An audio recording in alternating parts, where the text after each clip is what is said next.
If you ever wondered what's the meaning of the Chinese characters on the back of every Zhiyun Crane gimbal, well, it's pronounced Zhyiun and means wise cloud.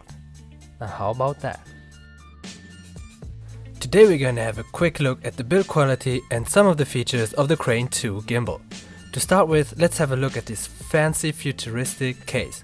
Everything has its spot and this will certainly last longer than any foam interior fitting. So let's get started. The little tripod has an almost military look to it, like it could be a stand to hold a pistol or a grenade.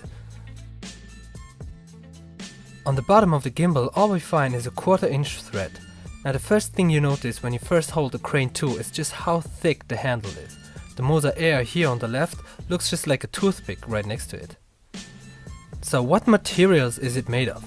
The stand is obviously some aluminum alloy. So is the shell of the hand grip, which holds the batteries. The focus pulling wheel is made of metal with a rubber coating. And the part holding the electronics is made of plastic. Then as we move up, everything from here on up is aluminum alloy, except for the rubber padding on the camera plate. The plugs that can be found are a micro USB on the pitch axis motor to connect your camera to your Crane 2. Here further down we have another micro USB. This one however is for connecting the gimbal to your computer.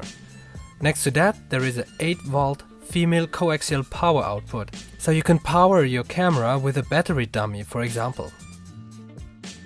All 3 axes are of course toollessly adjustable and it's quite easy to adjust them, sliding them back and forth.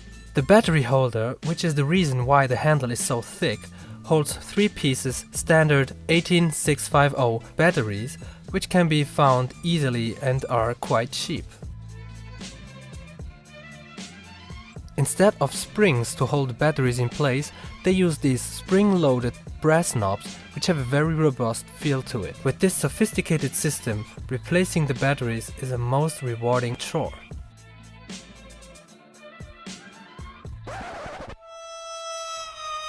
Hey you! What? Oh, nothing. Okay. There are a few 1/4 inch threads placed at strategic locations, like here on the bracket of the roll axis. There's one here next to the camera and another 2 underneath the camera, presumably for attaching counterweights. The quick release plate, which will fit on a Manfrotto 577 mounting plate, is secured by a safety knob.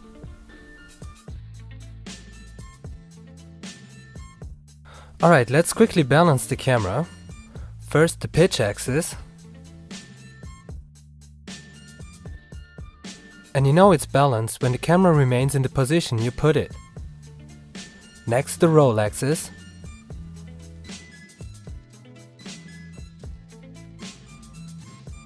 And finally the yaw axis. Here we need to tilt the whole gimbal to the side and we want the yaw bracket to be horizontally when it's in resting position.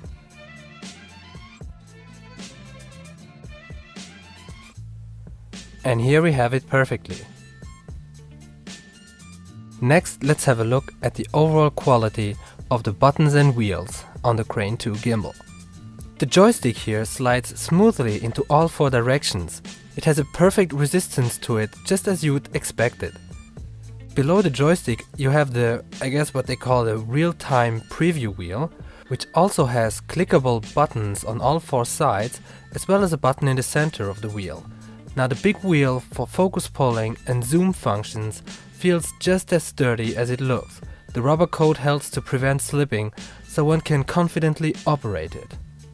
Zhiyun's attention to detail is also visible in this little pouch, featuring the same design as the case, which holds the different cables that come with the gimbal.